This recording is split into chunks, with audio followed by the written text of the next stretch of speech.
if you just say that whatever the law is becomes good, then there's no such thing as a bad regime, and Nazi Germany is no better or no worse than the United States of America.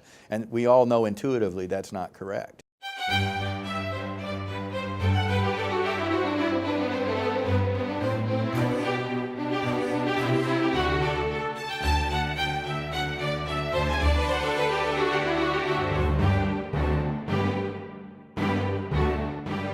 John Eastman is the Henry Salvatore Professor of Law and Community Service at Chapman University School of Law. Before that, he was Dean of the Chapman University Law School, and somewhat before that, he was a law clerk for Justice Clarence Thomas on the U.S. Supreme Court. He's also a senior fellow of the Claremont Institute and the director of its Center for Constitutional Jurisprudence. John, welcome to The American Mind. Thanks, Charles. You have been involved in educating young lawyers for a large part of your life. You yourself, of course, have a law degree, but you also curiously got a PhD along the way.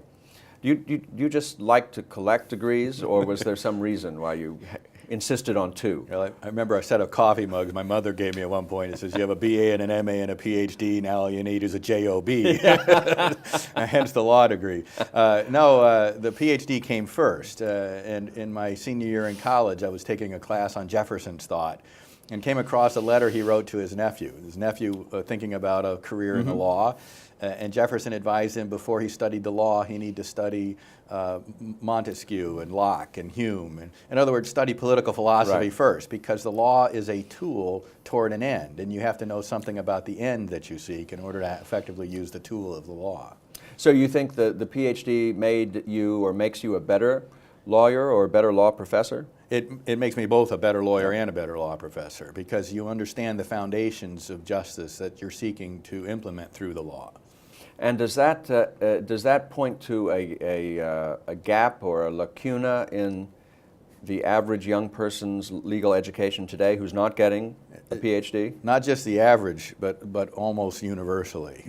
Most of the law schools do not provide that foundation, and they're not getting it before they come to law school. And so we have, as it were, foundationless lawyers who don't understand the purpose of the law or the notions of justice that the law should seek to acquire. And it becomes something much more malleable than, for example, the Constitution was taught in constitutional law classes, and without even the Constitution appearing in many of the constitutional law textbooks, it had become passé.